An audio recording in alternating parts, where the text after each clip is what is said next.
సామెతల గ్రంథము మొదటి అధ్యాయము సామెతల గ్రంథము మొదటి అధ్యాయము 33వ వచనాన్ని చదువుకుందాం. నా ఉపదేశము అంగీకరించువాడు సురక్షితముగా నివసించును, వాడు కీడు వచ్చునన్న భయము లేక నెమ్మదిగా ఉండును. హల్లెలూయా. ప్రియ దేవుళ్ళారా, ఈ రాత్రికాల సభలో ఈ చదివిన లేఖన భాగమును మనం ధ్యానం చేసినప్పుడు కీడు వచ్చునన్న భయము లేకుండా నెమ్మదిగా ఉంటాయి. ఈ రాత్రి మన జీవితాల్లో ఆలోచన చేస్తే నెమ్మదిగా ఉంటాయి. చాలా మంది అంటారు, ఓకే నువ్వు నెమ్మదిగా ఉండు అని భార్య భర్తను అంటుంది. ఒక్కోసారి భర్త భార్య అమ్మ నువ్వు నెమ్మదిగా ఉండు అంటే నెమ్మదిగా. ఎప్పుడు నెమ్మదిగా ఉంటారు? ఈ రోజున చాలా మంది జీవితాల్లో చూస్తే నెమ్మది లేదు, సమాధానం లేదు, గందరగోళంగా ఉంటారు. ఎందుకయ్యా అంటే వారికి ఎందుకు నెమ్మది లేదు, ఎందుకు నెమ్మది లేకుండా చేస్తుంటే ఏదో వచ్చేస్తుంది, ఏదో జరిగిపోతుంది, ఏదో అయిపోతుంది అని చెప్పి వారు గందరగోళానికి గురైపోతారు. ఏదో చూస్తారు, ఏదో ఊహిస్తారు, ఏదో జరిగిపోతుందని. ఏం జరగదు, కానీ వాళ్ళలో గందరగోళ పరిస్థితి ఉంటుంది. కారణం ఏంటి అని కనుక ఆలోచన చేస్తే జ్ఞాని అయిన సొలొమోను ద్వారా మాట్లాడుతున్నాడు, నా ఉపదేశం అంగీకరించాలి. మొట్టమొదట మన జీవితాల్లో ఉపదేశాన్ని అంగీకరించాలి. ఏ వ్యక్తి హృదయంలో ఉపదేశం అంటే దేవుని వాక్యం, ఆ వాక్యాన్ని ఎవరైతే అంగీకరిస్తారో, వినటం వేరు, అంగీకరించడం వేరు. విన్నంత మాత్రం అంగీకరించడం కాదు. అంగీకరించడం అంటే ఇగో మనం విన్న వాక్యాన్ని నా ఆలోచన బట్టి కాదు, వాక్యమైన దేవుని ఆలోచన బట్టి నడుస్తాను అన్నది అంగీకరించడం. వినేళ్ళిపోతే ఉపయోగం ఉంది, వినటం కాదు. కానీ విన్న వాక్యాన్ని మనం అంగీకరించాలంటే ఇగో ఈ రోజు నుంచి నా షెడ్యూల్ మారిపోతుంది, ఈ రోజు నుంచి నా ఆలోచన మారిపోతుంది. ఎవరి ఆలోచన బట్టి అంటే నా ఆలోచన బట్టి కాదు, వాక్యాన్ని అంగీకరించాం కదా, అంగీకరించిన వాక్యానికి లోబడటం అన్నమాట. దేవుని స్తోత్రం. కొంచెం మీకు అర్థం అవ్వాలంటే నా ఉపదేశం ఎవరైతే అంగీకరిస్తారో వారికంటే కీడు వచ్చునన్న భయము ఉండదు. అంగీకరించిన వ్యక్తికి భయం ఉండదు. ఈ మాట చెబుతున్నప్పుడు నాకు ఆత్మదేవుడు ఒక వ్యక్తిని గుర్చేస్తున్నాడు. 30 రోజుల వరకు కూడా ఎవరు కూడా ప్రార్థన చేయకూడదు అన్నప్పుడు, ఒకవేళ ప్రార్థన చేస్తే తీసుకెళ్ళి సింహాల బోన్లో వేస్తారు. సింహాల బోన్లో వేస్తారు అన్న సంగతి దానియేలు తెలుసుకున్నారు కూడా. తెలుసుకున్నప్పటికీ కూడా అతడంట యథాప్రకారం ప్రార్థన చేశాడంట. అంటే అతడు ప్రార్థన చేయటానికి ఆయన దేవుని అంగీకరించాడు. దేవుని ఏం చేశాడమ్మా? అంగీకరించాడు. కాబట్టి ఇప్పుడు నేను ప్రార్థన చేస్తే నన్ను తీసుకెళ్ళ సింహాల గుహలో పడవేస్తే సింహాలు నన్ను తినేస్తాయి అన్న ఆలోచన అతనిలో లేదు. ఎందుకు? దేవుని అంగీకరించాడు కదా, వాక్యాన్ని అంగీకరించాడు కదా. ఇప్పుడు కీడు వచ్చునన్న భయం లేదు. ఇక వాస్తవంగా కీడు వచ్చునన్న భయం వచ్చి అనుకోండి, వాక్యాన్ని అంగీకరించినట్టు కాదు. వాక్యాన్ని అంగీకరించిన వ్యక్తి ధైర్యంగా ఉంటాడు. హల్లెలూయా. అది అలాగే ఉంచండి.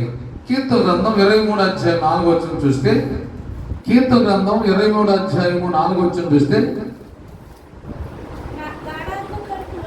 గాఢాంధకారపు లోయలలో, ఇక్కడ చూడండి, గాఢాంధకారపు లోయలలో అంటే గాఢాంధకారం అంటే అసలు దారి కనపడదు, పరిస్థితులు చాలా క్రిటికల్ గా ఉంటాయి. గాఢాంధకారపు లోయ అంటే అది ఒక గాఢాంధకారం. ఏం చేయాలో అర్థం కాని పరిస్థితుల్లో, ఏమి చేయాలో తోచని పరిస్థితుల్లో. ఈరోజు కొంతమంది అంటారు ఏం చేయాలో అర్థం కాని పరిస్థితి అయినప్పుడు కూడా నేను నా దేవుని అంగీకరించాను. అంగీకరించాలంటే నా దేవుడిని నా హృదయంలోకి స్వీకరించా. అది నాకు గాఢాంధకార మహిమే, అది గాఢాంధకారపు లోయే, వెళ్ళేది దారి కనపడదు, నాకు కనపడదు. కానీ నేను అంగీకరించిన ఎవరిని? దేవుడు. యెహోవా నా కాపాడు. హల్లెలూయా. అందుకే రాత్రి మన జీవితంలో ఆలోచిస్తే, గాఢాంధకారపు లోయలో సంచరించినను ఏ అపాయమునకు ఎందుకు భయపడ్డావు? అంగీకరించాడు. ప్రభుని తన సొంత రక్షకుడిగా అంగీకరించాడు. ఈరోజు మన జీవితంలో ప్రభుని అంగీకరిస్తే, దేవుని వాక్యాన్ని అంగీకరిస్తే మనలో భయం ఉండదు. హల్లెలూయా. మనలో భయము, ఆందోళన వచ్చిందనుకోండి, నెమ్మది ఉండదు. దానియేలు నెమ్మదిగా ఉన్నాడు. ఏ విషయంలో? 30 రోజుల వరకు కూడా ప్రార్థన చేయకూడదని చెప్పి రాజే శాస్త్రం ఇచ్చాడు. ఎవరైనా ప్రార్థన చేస్తే వారిని తీసుకెళ్ళి సింహాల గుహలో వేస్తారంట, సింహాలు అతన్ని పొడి పొడి చేసేస్తాయంట అని చెప్పి ఈ శాస్త్రము ఆ ఊరు ఈ ఊరు ఆ ఊరు అందరూ కూడా చెప్పుకుంటా ఉన్నారు. అయితే దానియేలు కూడా తెలుసుకున్నాడు. అయినా సరే కీడు వచ్చిన భయము నాకు లేదు. ఎందుకంటే దేవుని వాక్యం అంగీకరించాడు, దేవుణ్ణి అతడు అంగీకరించాడు. స్తోత్రం. అంగీకరించడం అంటే స్వీకరించేశాడు. ఇంకేమైనా డౌట్ ఉందంటే డౌట్ లేదే కాదు. సగం దేవుడిని స్వీకరించాడు, సగం కాదు, ఫుల్గా. హల్లెలూయా. అందుకే ఇక్కడ దావీదు కూడా అంటాడు, నేను దేవుడిని అంగీకరించాను, నేను దేవుడి బిడ్డను కాబట్టి నేను ఆయన అంగీకరించాను. అంటే ఆయన నేను స్వీకరించుకున్నా. గాఢాంధకారపు లోయలో సంచరించిన ఏ అపాయముకు నేను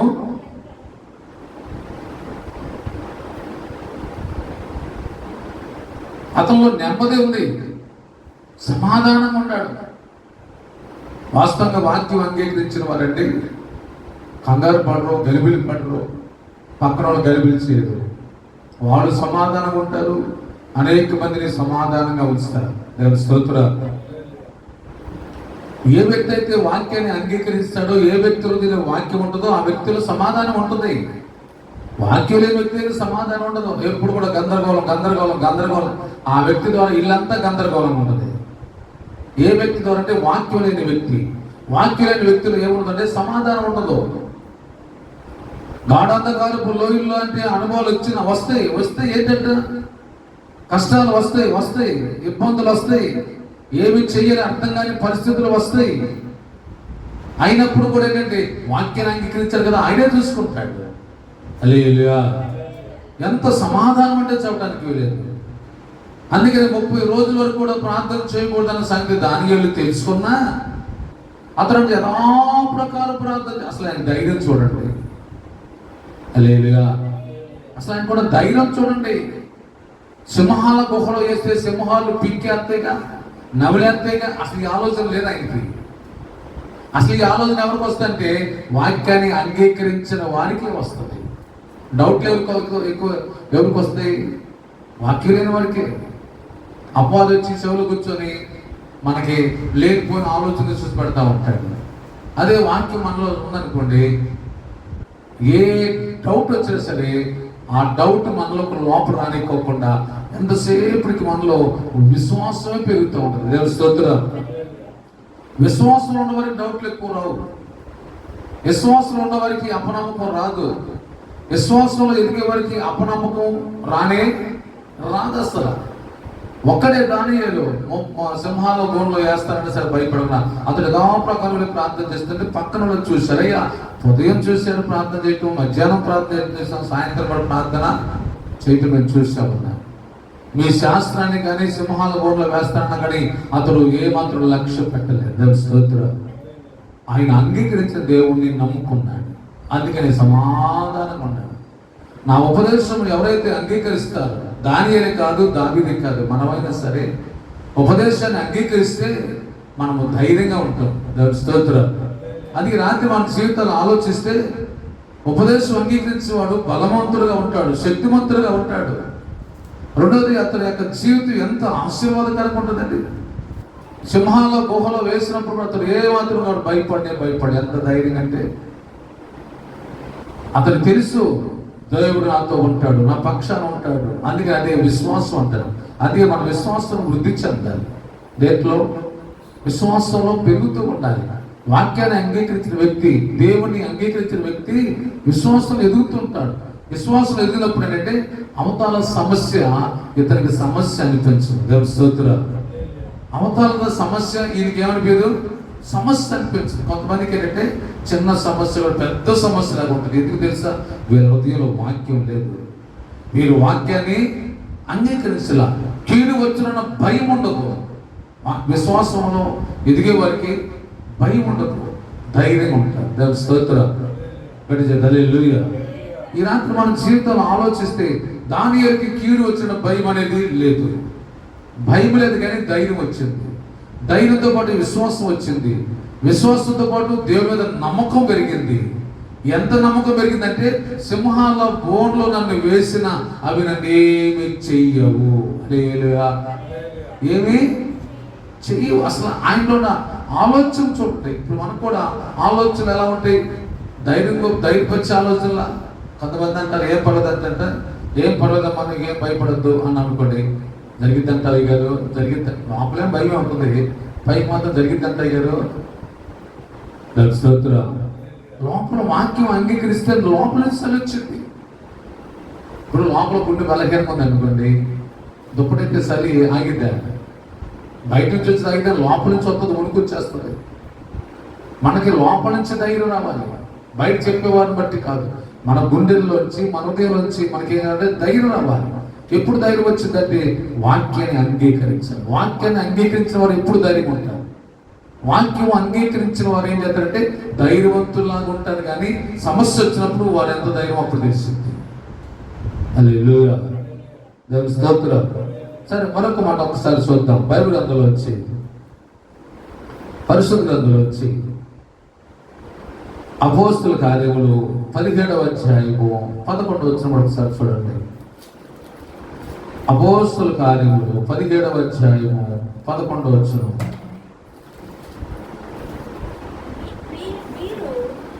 మీరు దెస్సలోనికలో ఉన్న వారందరికంటే ఘనులై ఉండిరి గనుక ఆసక్తితో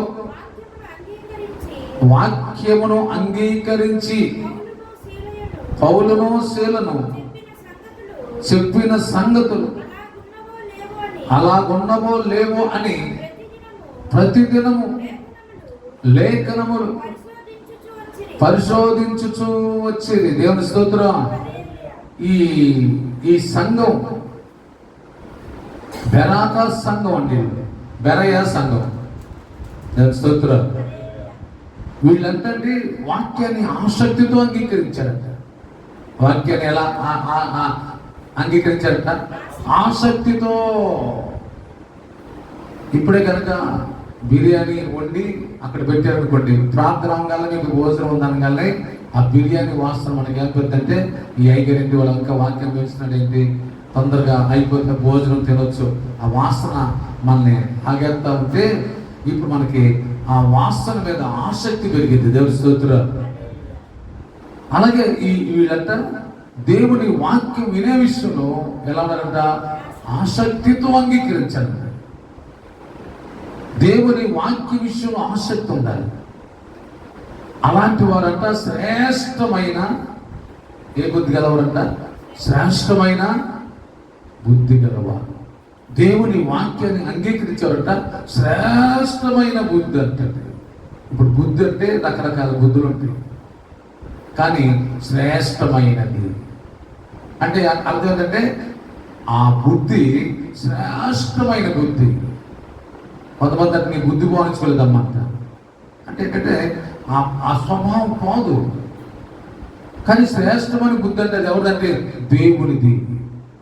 అది ఇతరులకు ఉపయోగపడే బుద్ధి, ఇతరులకి సహాయం చేసే బుద్ధి, ఇతరులకి ఉపయోగపడాలనే బుద్ధి.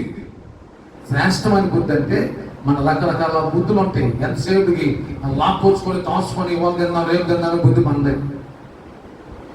ఒకవేళ పక్కన సంగతి అంటే మన రేపు కూడా మనమే ఉందాం, లేదా ఎల్లుండి కూడా మనమే దోచుకుందాం. లేకపోతే ఒక వారానికి దాచుకుందాం అనిపిస్తుంది. మరి పక్కన వాళ్ళకి అసలు రేపు లేదంటే మనకు వారానికి అది మన బుద్ధి, అదే మన బుద్ధి అంటే సోదరులు. వాక్యం ఎక్కువ ఎవరైతే వింటా ఉంటారో టోటల్ వాళ్ళ బుద్ధి మారిపోద్ది. వాక్యం రోజు వినే కొద్దిగా ఇక మన బుద్ధి మారిపోద్ది. ఇదివరకు మన బుద్ధి వేరు ఉండిద్ది, ఇప్పుడు వాక్యం వింటున్నాం కదా, ఇప్పుడు వాక్యం వినే కొద్దిగా మన బుద్ధి పోయిద్ది. ఏ బుద్ధి వచ్చింది? శ్రేష్టమైన బుద్ధి. దేవుని స్తోత్రం. అంటే శ్రేష్టమైనది కల్తీ లేనిది, స్వచ్ఛమైనది. ఎలాంటంట? స్వచ్ఛమైనది, స్వార్థము లేనిది, సొంత లాభాలు కోరుకునేది కాదది. హల్లెలూయా. ఈరోజు చాలా మందికి వాక్యం వినకపోవడం వల్ల వాళ్ళ బుద్ధి మారదు. కుక్క తొక్క వంకర, కుక్క తొక్క అంట వంకరే, మన బుద్ధి వంకరే. మరి వాక్యం వస్తున్నాం అంటే వాక్యం వింటున్నాం అంటే వాక్యం వింటున్నాం కానీ వాక్యాన్ని అంగీకరించట్లా. అంగీకరిస్తే మన బుద్ధి మారిపోతుంది. దేవుని స్తోత్రం. అబిగయలంట సుబుద్ధి కలిగినది. అబిగయలు ఏ బుద్ధి అంట? అంటే సుబుద్ధి అంటే మంచి బుద్ధి, అదే శ్రేష్టమైన బుద్ధి. హల్లెలూయా. ఒకటి, దేవుని వాక్యం అంగీకరించడం వల్ల ధైర్యం వస్తుంది. దేవుని వాక్యం అంగీకరించడం వల్ల బలం వచ్చింది. దేవుని వాక్యం అంగీకరించడం వల్ల కీడు వచ్చునన్న భయం ఉండదు, చింత ఉండదు. స్తోత్రం. సింహాల బోనైనా వారు హుషారుగా ఉంటారు, సింహాల బోనైనా వారు సంతోషంగా ఉంటారు. హల్లెలూయా. రెండోదిగా వాక్యాన్ని అంగీకరించిన వారు శ్రేష్టమైన బుద్ధి కలిగి ఉంటారు. హల్లెలూయా.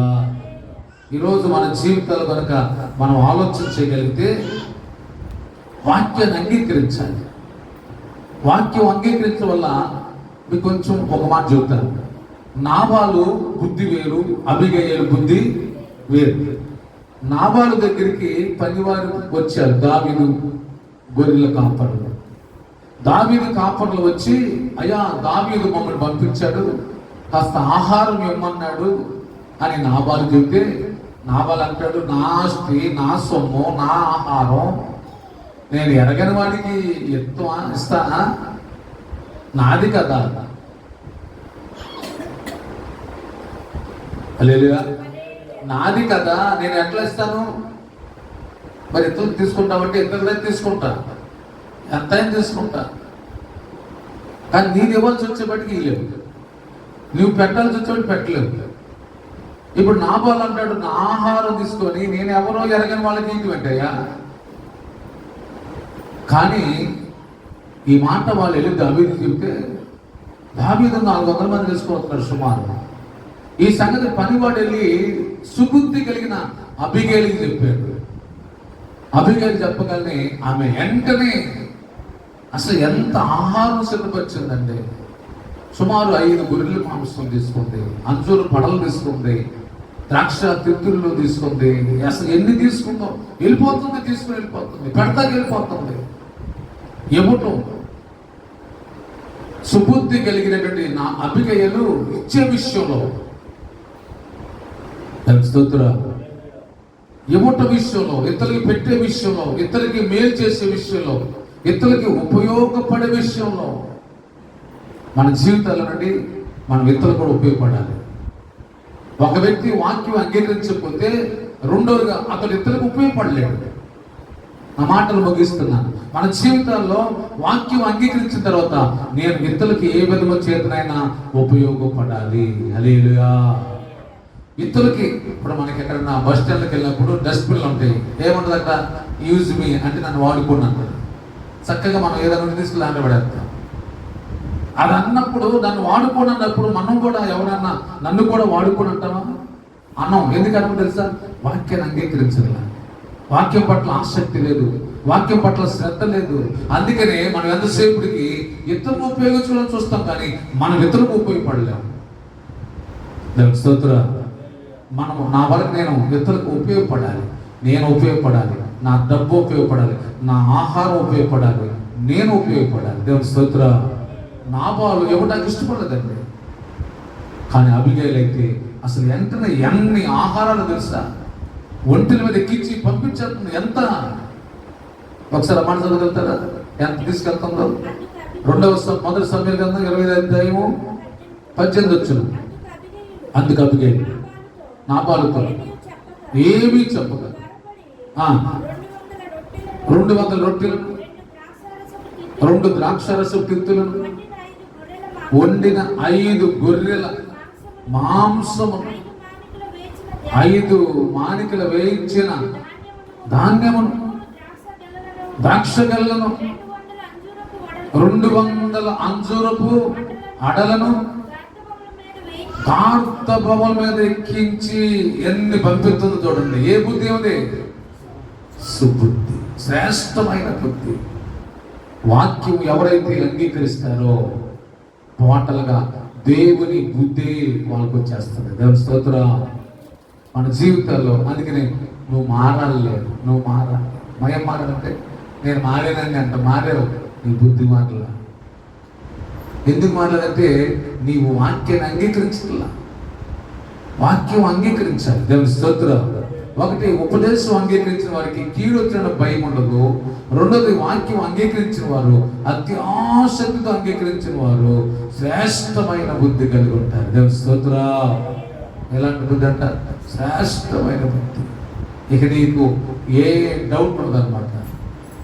నీకు ఏ డౌట్ ఉండదో అన్ని వేళ ప్రభు నీకు సహాయం చేస్తారు. ఏ బుద్ధి? శ్రేష్టమైన బుద్ధి. మూడోదిగా మాట చూడ ఒకసారి దశలోనికి రాసిన మొదటి పత్రిక 1వ అధ్యాయము 6వ వచనం. దశలోనికి రాసిన మొదటి పత్రిక 1వ అధ్యాయము 6వ వచనం చూడండి. దశలోనికి రాసిన మొదటి పత్రిక 1వ అధ్యాయం 6వ వచనం. పరిశుద్ధాత్మ వల్ల కలుగు ఆనందముతో గొప్ప ఉపద్రవం నుండి గొప్ప ఉపద్రవమందు మీరు వాక్యమును అంగీకరించి మమ్మును ప్రభువును పోలి నడుచుకున్న వారైతిరి. దేవుని స్తోత్రం. ఇక్కడ మూడవదిగా వాక్యాన్ని ఎవరు అంగీకరిస్తారంట? అర్థం చేసుకోవాలి. వాక్యాన్ని ఎవరు అంగీకరిస్తారంటే ఉపద్రవంలో ఉన్నవాళ్ళు, అంటే కష్టంలో ఉన్నవాళ్ళు, సమస్యల్లో ఉన్నవాళ్ళు, కష్టాల్లో ఉండి, నష్టాల్లో ఉండి, ఇబ్బందుల్లో ఉండి, నలిగిపోతూ, శ్రమల్లో, ఒక మాట చెప్పండి, కష్టాలలో. ఎప్పుడండి? కష్టాలలో, కష్టములో వారు వాక్యాన్ని అంట అంగీకరించారంట. ఆకలైనప్పుడే అన్నం తింటాం. ఆకలి అవ్వకుండా అన్నం తినయ్యా అనుకుంటే వాడు అన్నం తినలేడు. ఎందుకు తినలేడు? వాడికి ఆకలి అవట్లా. వాక్యాన్ని ఎప్పుడు అంగీకరిస్తారంటే కష్టాల్లో అంగీకరిస్తారు వాక్యం. నిద్రపోయాడు, ఆకలి లేదు, నిద్రపోయేవాడు సన్నది ఏం తింటాడు? అయ్యా వాక్యం అంటే వాక్యం ఎందుకు తింటాడు? వాక్యం ఎప్పుడు తింటాడు? వాక్యం ఎప్పుడు అంగీకరిస్తాడు? వాడు కష్టాల్లో ఉండాలి. ఆదరించేవాడు లేక, పలకరించేవాడు లేక, పరామర్శించేవాడు లేక, అలాంటి పరిస్థితుల్లో ఏంటి నా పరిస్థితి, ఏంటి నా బ్రతికేది ఇలాగ అయిపోయిందని చెప్పి ఆలోచిస్తున్నప్పుడే వాక్యం యొక్క విలువ అర్థమైంది. దేవుని స్తోత్రం. ఈరోజు మన జీవితంలో ఆలోచించగలిగితే వాక్యం వినొచ్చు కంటే వాడు ఎందుకంటే వాక్యం ఒక ఆకులో పసర బయట అది నలిపితే కదా పసర బయటకు వచ్చింది. వాక్యం అంగీకరించాలంటే శ్రమల్లో ఉంటేనే ఆ శ్రమల కొలిలో వాక్యం ఒక తల్లిగా, ఒక తండ్రిగా ఆదరిస్తుంది. దేవుని స్తోత్రం. ఆ సమయంలో ఎవరు ఆదరిస్తారు? ఎవరు ఆదరించరు.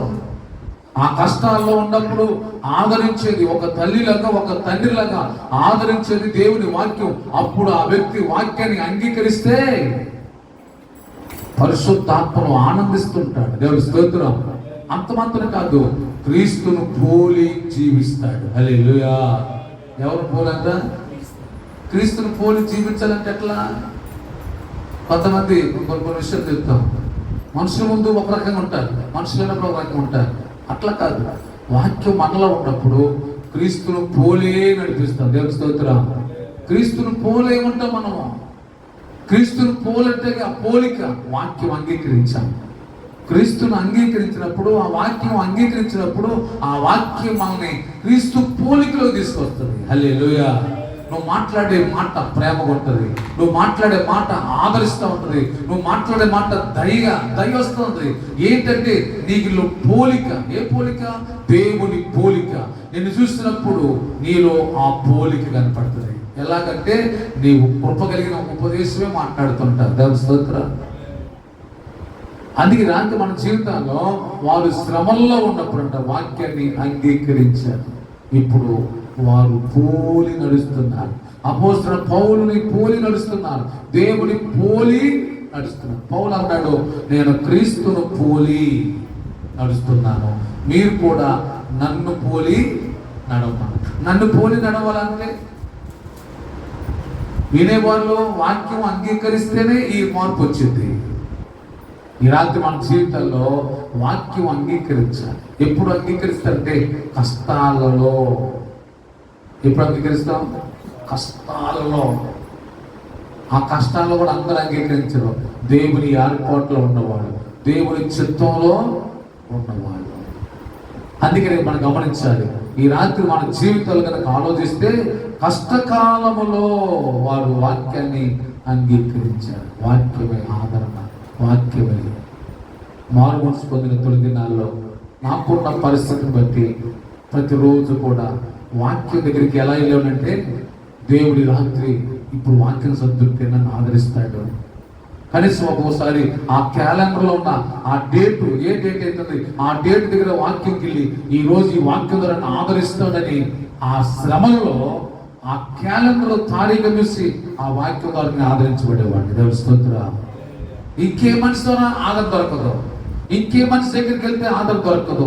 ఆ కనీసం ఆ ఒక్క మాట నన్ను ఆదరించిందేమో, ఆ ఒక్క మాట నన్ను బలపరిచిందేమోనని ఆ గుండెల్లో పరితపించిపోయి వేదనతో బాధతో వెళ్ళగాలి కరెక్ట్గా ఆ రోజు నాతోనే మాట్లాడారు. దేవుని స్తోత్రం. ఎంత ఆదరణ చెప్పడానికి. ఎప్పుడు దొరికింది ఆదరణ అంటే కష్టాలలో. దేవుని స్తోత్రం. అందుకే రాత్రి మన జీవితాల్లో దేవుడి ఆలోచన అర్థం చేసుకోగలగాలి. అంతేగాని శ్రమలని కష్టాలని మనం దేవుడు విడిచిపెట్టకూడదు. ఆ టైంలో వాక్యాన్ని అంగీకరిస్తాం. అది టెలివిజన్ ద్వారా వినొచ్చు, లేకపోతే ఫోన్లో నుంచి వాక్యం వినొచ్చు, లేకపోతే ఏ విధమో చేతనైనా ఆ సమయంలో దేవుడు ఎవరో వాళ్ళని వాడుకొని ఆ వాక్యాన్ని వినిపిస్తాడు.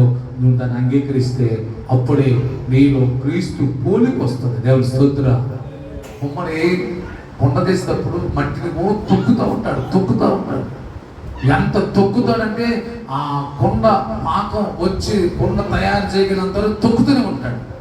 దేవుని పోలిక నీకులోకి రావాలంటే ఏ శ్రమలో ఏ కష్టంలో నేను తొక్కుతూనే ఉంటాడు. ఆ తొక్కగా అప్పుడు వాక్యాన్ని అంగీకరించడానికి ఎవరొక ద్వారా దేవుడి వాక్యాన్ని పంపిస్తాడు. దేవుడి స్తోత్రం. ఆ పంపించినప్పుడు ఆ వాక్యాన్ని అంగీకరించిన తర్వాత టోటల్గా నీలో నాలో నీకే పోలిక వస్తుందంట? దేవుని పోలిక. దేవుని స్తోత్రం. అప్పుడంట ప్రభువుని చూసి అంతకుముందు తొక్కేటప్పుడేమో బాధపడతాడంట. అయ్యో నా కుమారుడిని తొక్కేస్తున్నా, అయ్యో నా కుమార్తె నలిపేస్తున్నా అని దేవుడు ఒక పక్క బాధపడుతుంటాడు. నలుపుతానేమంటాడు, బాధపడుతుంటాడు. ఎందుకు నలుపుతాడు, ఎందుకు బాధపడతాడంటే నీ యందు నా యందు క్రీస్తు స్వరూపం ఏర్పడాలని. దేవుని స్తోత్రం. కాబట్టి రాత్రి మన జీవితంలో మొదట ఉపదేశం వినేవారు క్షేమంగా సురక్షితంగా ఉంటారు. రెండోది దేవుని వాక్యం అంగీకరించిన వారు ఎలా ఉంటారంట? శ్రేష్టమైన బుద్ధి కలిగి ఉంటారు. మూడో వ్యక్తి, వాక్యం విన్న వ్యక్తి దేవుని పోలికలోకి వస్తారు. హల్లెలూయా. ఈ రాత్రి అట్టి కృప వాక్యాన్ని అంగీకరించి మనందరికీ అనుగ్రహించబడును గాక. ఆమేన్. ప్రార్థన చేసుకుందాం. తలవంచండి. ఈ రాత్రి కాలంలో ప్రార్థన చేసుకుందాం. మన పరమ తండ్రి యొక్క ప్రేమ, కుమారుడైన యేసుక్రీస్తు వారి కృప, పరిశుద్ధాత్మ అన్యోన్య సహవాసము సమాధానం చివరి మనందరికీ సర్వలోక పరిశుద్ధులందరికీ ప్రత్యేక రాత్రి విన్న వాక్యాన్ని మనం అందరం అంగీకరించి ప్రభు మన పట్ల గొప్ప కార్యములు జరిగించను గాక. ఆమేన్. యేసు రక్తమే జయం, శిలువ రక్తమే జయం, ప్రవేశ నామమునకి సంపూర్ణ జయం కలుగును గాక. ఆమేన్. హల్లెలూయా. మీ అందరికీ వందనాలు. మా యొక్క అడ్రస్ ఒలివస్వరం ప్రేయర్ మినిస్ట్రీ, నీతి సూర్యుడు సహవాసం, పాస్టర్ సిహెచ్ ప్రేమ్చంద్ గారు, ఎన్మల్ కూతురు. మా యొక్క ఫోన్ నెంబర్ 8522960135. మరి యొక్క number 7981699758. Thanks for watching this video.